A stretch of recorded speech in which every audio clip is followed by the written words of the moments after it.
Democrats in the state legislature unveiled their budget proposal today. The two-year plan is different from the one the governor rolled out earlier this year, meaning the two camps will have to come to the negotiating table sometime in the next couple of weeks. News 8 political reporter Mike Cerulli has our story at the state capitol. The bottom line here is that the Democrats in the legislature want more spending than the governor of their own party has called for. The governor today joining Republicans in warning those increases could lead to tax hikes.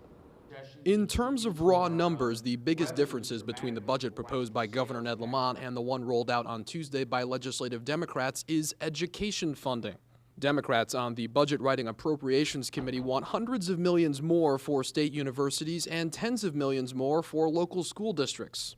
It makes sure that every municipality gets funding for education, and that's something that everybody takes advantage of, and we should always maintain.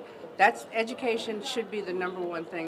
The Democratic proposal also includes a smattering of increases for other priorities, many coming at the behest of municipalities and nonprofit groups that are strapped for cash but didn't have their pleas answered in the governor's proposal. Youth employment, that was wiped out. We've got kids that need jobs. How do we cut those things? But Republicans in the legislature said they see echoes of the past in this latest Democratic proposal, a past when spending increases drove deficits that spurred tax increases. This is fiscally irresponsible, to say the very least. This behavior led to the two largest tax increases in Connecticut history before 2017. We have to prevent that.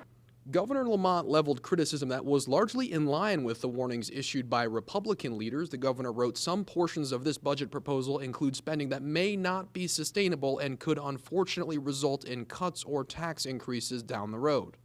And while the differences between the governor and his fellow Democrats are small in the context of the entire state budget, the Democratic plan does go above a legal limit on how much the state can spend.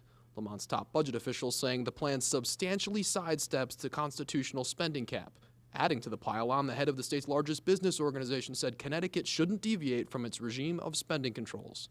We should continue the course that has put Connecticut in strong fiscal health over the last 5 years, driven business growth, driven economic growth. So now that these two plans are out in the public eye, the governor and the legislature will head to the negotiating table over the next 6 weeks.